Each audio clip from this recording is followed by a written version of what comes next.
with you this morning. I want to say thank you for your leadership, especially in these challenging times.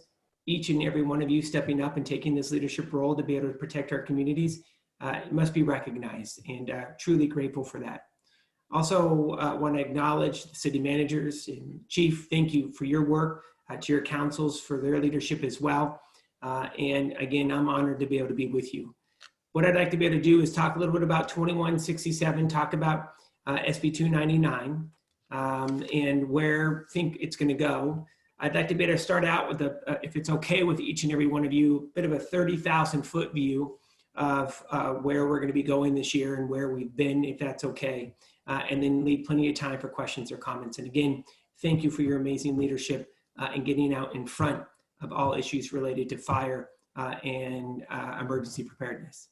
So first and foremost, when we take a look at the state as a whole, this will go down as a record-breaking year, and it's one that we have never wanted. More acres will burn here in California than any other time in history. When we take a look at what California is currently facing right now as a whole, it's dire. The United States Western wildfire season back in the 1970s was 172 days. When we fast forward to today, it's 222. And that wildfire season now is continuing to grow. Our hot days, according to the Environmental Protection Agency, the hot days in both the summer and the fall continue to get hotter. In fact, in California, according to the Environmental Protection Agency, our hot summer and fall days up by about 2.5 degrees since the early 1970s. And while climate change is not the only factor on why we're seeing large mega wildfires, it is a significant contributor. And since 1915, what we're also seeing is the United States Western snowpack has decreased by about 21%. We anticipate that the snowpack will decrease another 30 to 60% here in California alone by 2100. And the reason why that's alarming, we're going to see additional land that will be susceptible to wildfire, and obviously 75% of all agricultural water in the state comes from the snowpack. 60% of Southern California's water comes from the snowpack, and that's another factor. So what are we going to do about our changing climate and the increased threat that communities in our state is facing? So here's where we're at with CAL FIRE, and then I'd like to get into insurance. So first and foremost, CAL FIRE's personnel peaked in 1975. We had peak staffing with CAL FIRE in the mid-70s. We won't actually surpass peak staffing from 1975 until 2024. The state is strategically investing in CAL FIRE each and every year, and despite this significant recession that we have right now, we've invested additional and permanent $85 million in CAL FIRE's budget. It's going to do two things.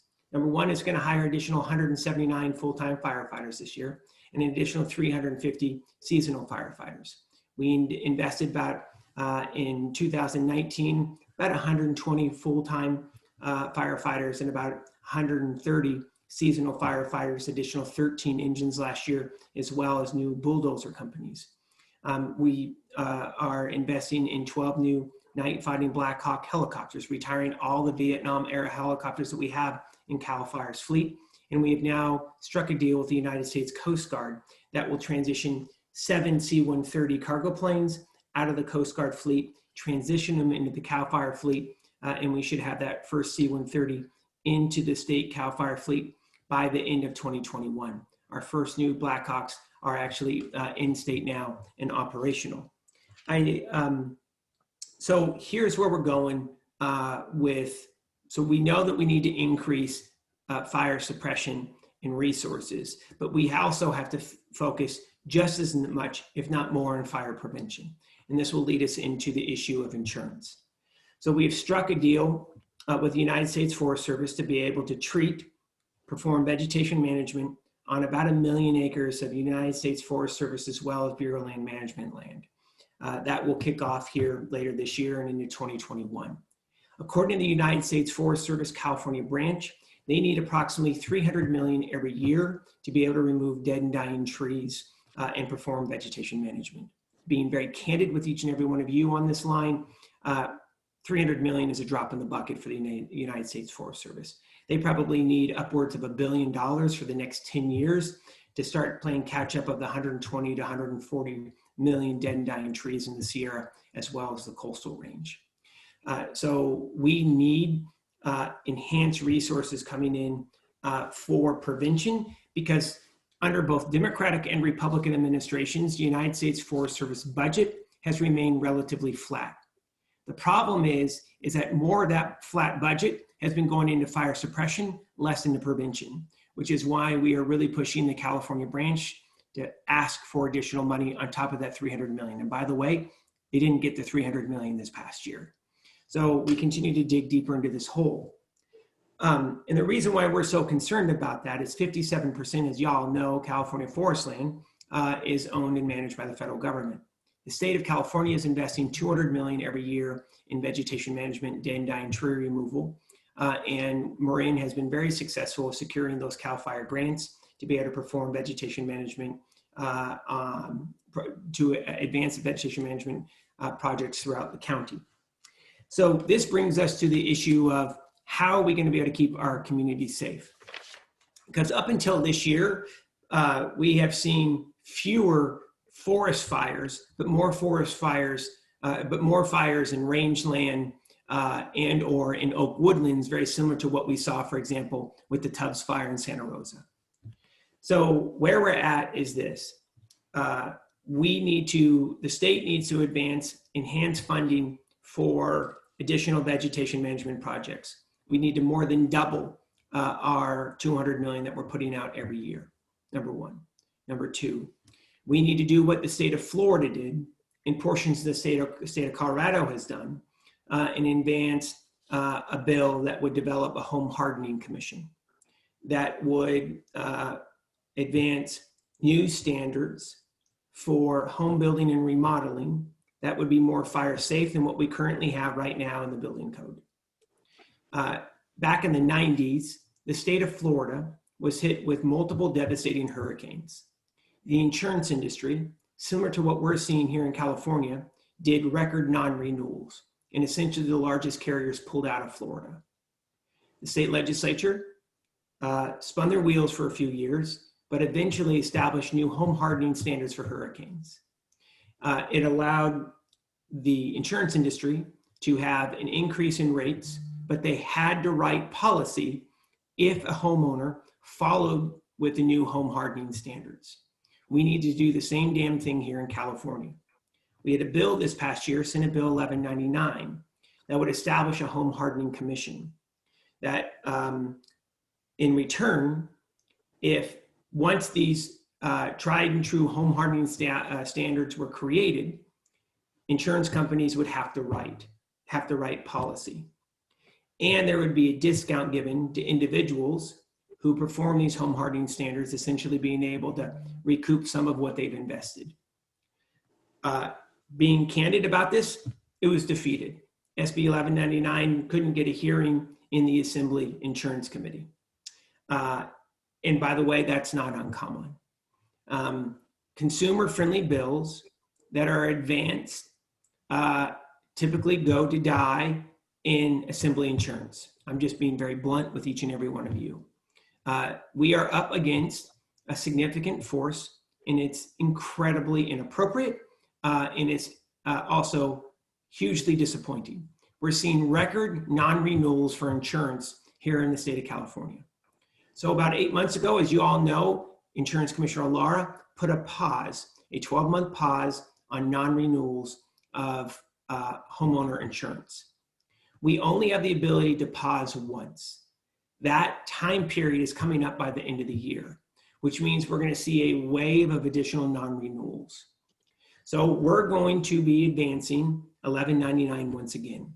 In addition, I chair the working group, the Senate working group on wildfire, insurance, and NRG. This group advanced a slew of consumer-friendly bills along with bills on fire prevention and energy backup this year. We'll be doing the same next year. being very aggressive on the insurance front. We're going to need each and every one of you and individuals across the state to be able to mobilize on this. We're working with consumer groups and pro-insurance, consumer insurance organizations like United Policyholders to be able to get this passed. We have to be able to get a home hardening commission established, and we have to force insurance companies to be able to write. Because what we know, the insurance of last resort here in California simply is not robust enough, and it's incredibly expensive. And that's what we're all having to be able to rely on in many cases if you live within the WUI. So that is going to be a really significant focus for us. I'll end it right here and stop talking. I'll turn it over to Peter. Is this.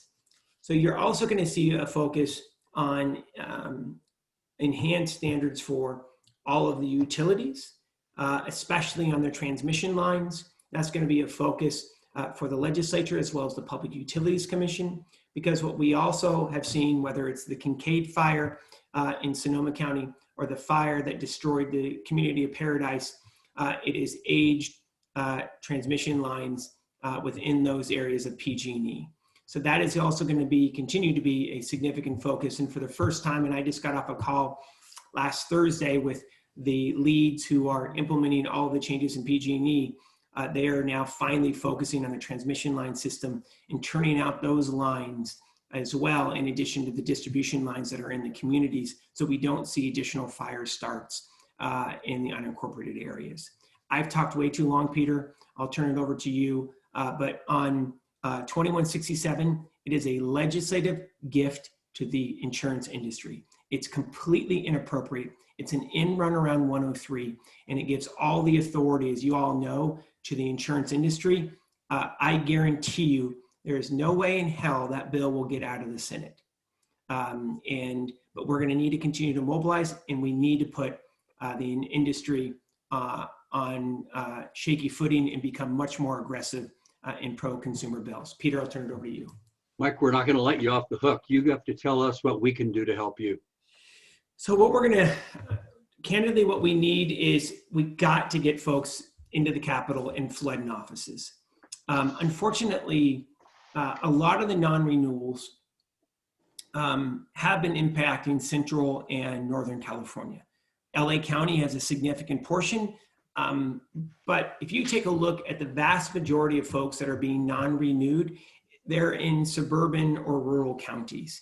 And where they're being non-renewed in the LA region, it's not where the vast majority of the population is living. We have to make this a mom and apple pie issue. So where we're really going to be focused is, look, if you can't get your damn insurance, you can't sell your house. The number one nest egg for Californians is their house. That's their number one investment. And we have to change the way we deliver this message, because it's about economic security, especially for seniors, is their home. And it's simply unaffordable now with this. So what we're going to need is how we can mobilize the network like yours across the state to make contact with their members of the legislature. And what we'd like to be able to do, Peter, if you'd be willing, Rachel, and everyone else on this call, to the Howards, we'd like to be able to vet language with you of the legislation that we're going to be advancing. And we'd love to be able to set up a call with each of you again, if you'd be willing, December, January, to be able to vet the language and get your feedback, if you'd be willing to do that. Oh, I think a lot of us would be willing to do that, certainly. Wonderful. Any questions? Thoughts? I have a question, Rachel. Please. It's Dale. With this home hardening, tell me what that entails. I mean, that sounds, thinking as an individual homeowner, that sounds like that could be a $30,000, $40,000, $50,000 bill just to harden the home. Is that correct? Yes. So we also had, embedded within 1199 would be tax credits. So what we would say is you'd be able to write off 50% of your home hardening costs off of the state side of your taxes. There was $1 billion cap on how much could be expended on an annual basis. It gives the governor and legislature authority to be able to cap it at $1 billion, just to be able to contain costs. Again, this bill didn't see the light of day in the assembly. So, so the legislature 2 years ago passed a home hardening tax credit bill for low-income Californians and seniors who are on fixed incomes. But where we're really missing is middle-class folks who simply can't afford it. I mean, it is a significant cost. But what we truly need, and we need to standardize this in statute, is what are those home hardening, working with CAL FIRE. So what this bill would do is it would establish a home hardening council.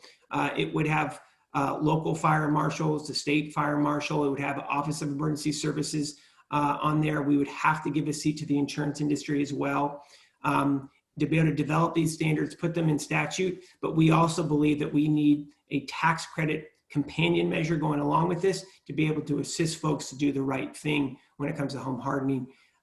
So Dale, that's where we really would like to be able to end up, very similar to what we have right now for low-income Californians. Okay. The other question in the non-renewal situations, is that by high risk zone, or is it by communities? And sort of within communities are mountaintops like mine in the non-renewal circumstance, but then certain parts of the community that are on the flat may be considered less risky, not in non-renewal, or is everybody in non-renewal? Yeah, it's not everybody that's been a non-renewal, but I'll be honest, there's a curtain. And behind the curtain is the formula in which insurance companies are non-renewing. It's ultimately, they have the final decision to be able to non-renew. So I'll give you where our trends are at. If you take a look, so first and foremost, the state doesn't have a law at this time that mandates that insurers have to provide non-renewal information on an annual basis. So our bill next year is going to mandate that by April of every year, the Department of Insurance sees what the previous year's non-renewal is. So Commissioner Lara asked for, and the vast majority of insurance companies provided voluntarily, the last 24 months of non-renewal. So here's what we see for the last 24 months. Communities that have been impacted by wildland fire like Butte County or Lake County, they're seeing significant numbers of non-renewed.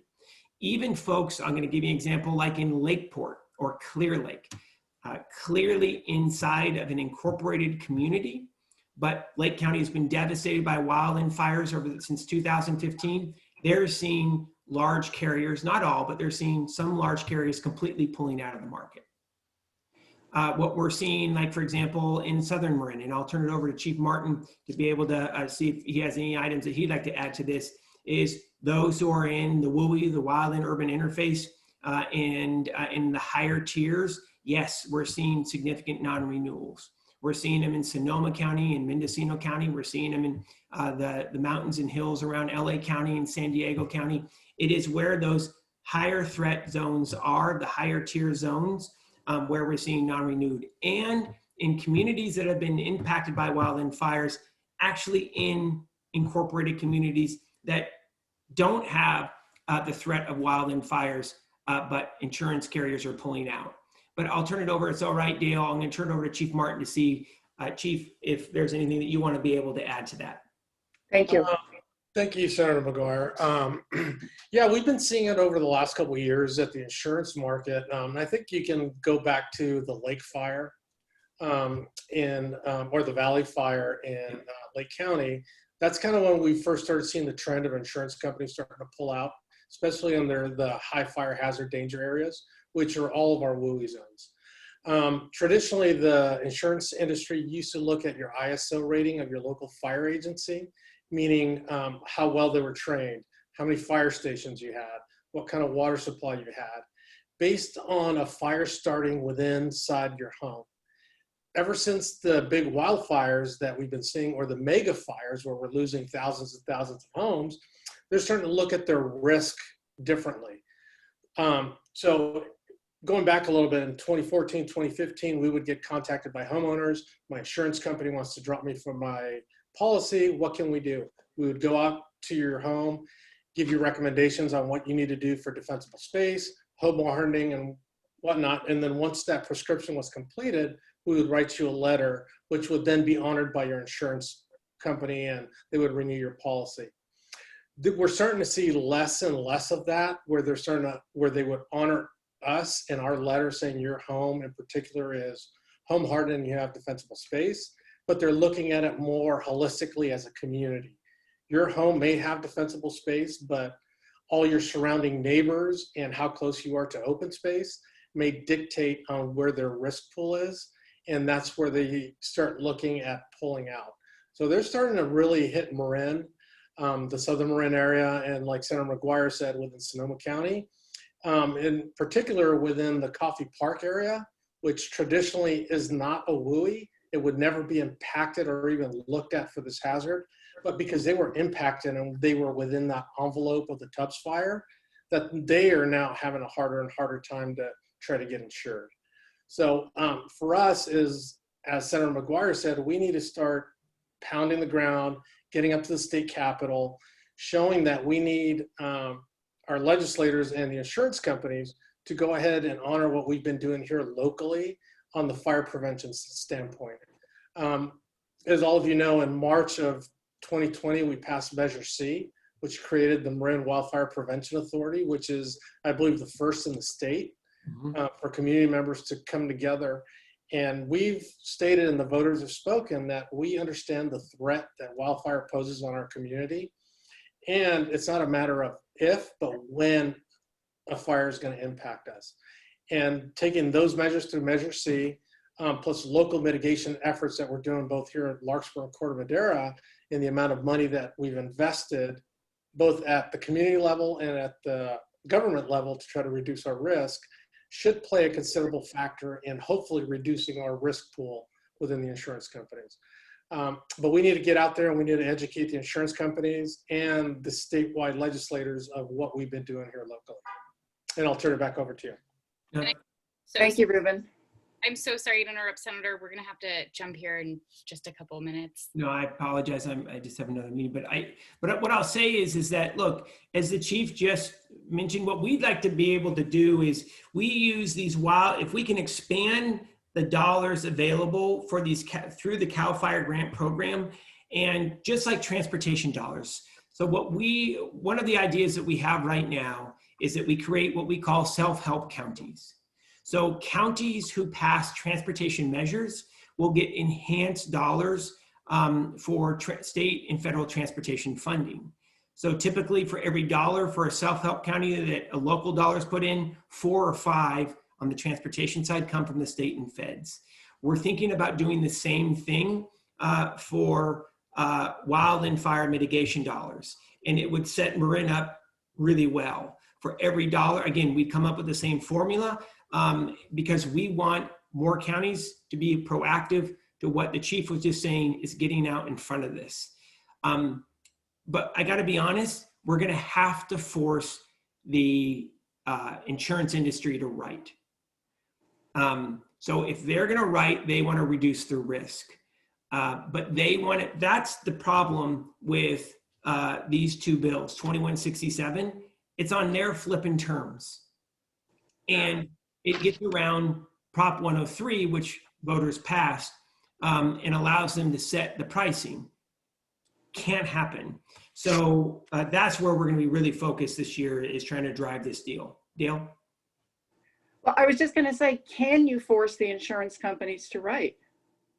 We can, but being honest about it, the legislature has to get a backbone. And the reason why we saw Prop 103 pass, gosh, it was in the early 90s, is because the legislature, they never passed the bill. So what Prop 103 did is, one, it put a cap on an annual increase that insurers could ask for.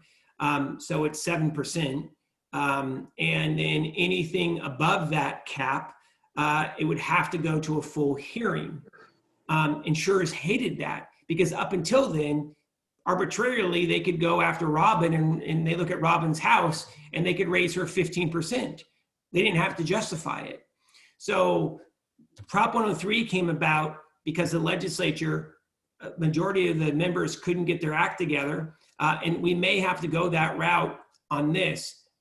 Not there yet, because look, after this year, and I'll turn it over to each and every one of you, this has been an eye-opener. I'm hoping for folks who have not been impacted by the fires. And that California is the canary in the coal mine when it comes to climate change. None of this is a surprise, y'all. Climate scientists have been predicting this for the last 15 years. What's a surprise is that it's hitting us in 2020, and the conditions that are happening now should have been happening 2040, 2050. So we're in an expedited time manner, and time is of the essence to be able to bring forward solutions, and what currently works will no longer work in the years going forward.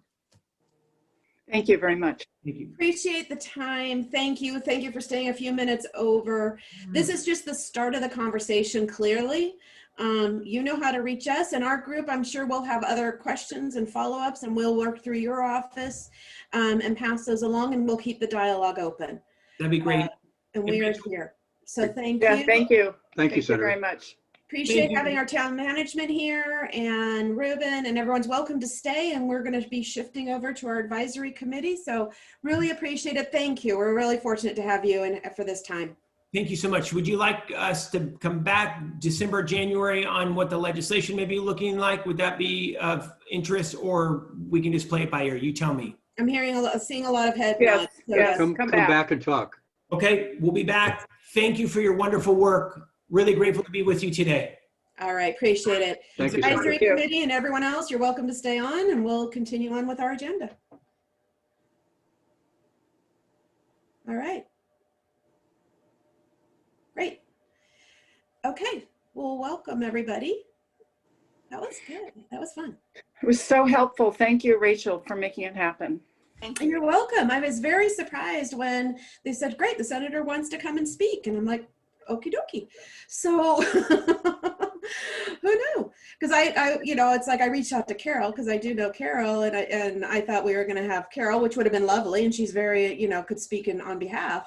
But it was very nice to be able to hear from the senator directly. And I think he could have gone on for hours if they would have let him. Rachel, who is Carol? Carol Mills is his chief of staff. Thank you. And she is retiring. And so Abby, I did not see Abby on the line. Daniela is also in his office. I think she is the one who follows these bills very closely and provided a lot of research for him. So we'll continue to pass along information to the office, or if we see things and raise questions, we can definitely do that. But I think we're also on their radar too as a good resource. Okay. Thank you. Everyone, does anyone need a break before we shift into the next round? No. Okay. All right. Feel free if you need to step off. So otherwise, we'll just go ahead and keep moving forward. So Peter, you want to kick us off? Everyone knows Terry is away. So Peter will be taking us through the agenda today. I'm going to stop the recording. Is that okay? That's fine. Okay. Thank you. So Rachel, do you have a report for us? I had sent out the report last night, which just gave a couple of updates on a few of the things that are happening on my side. Let me just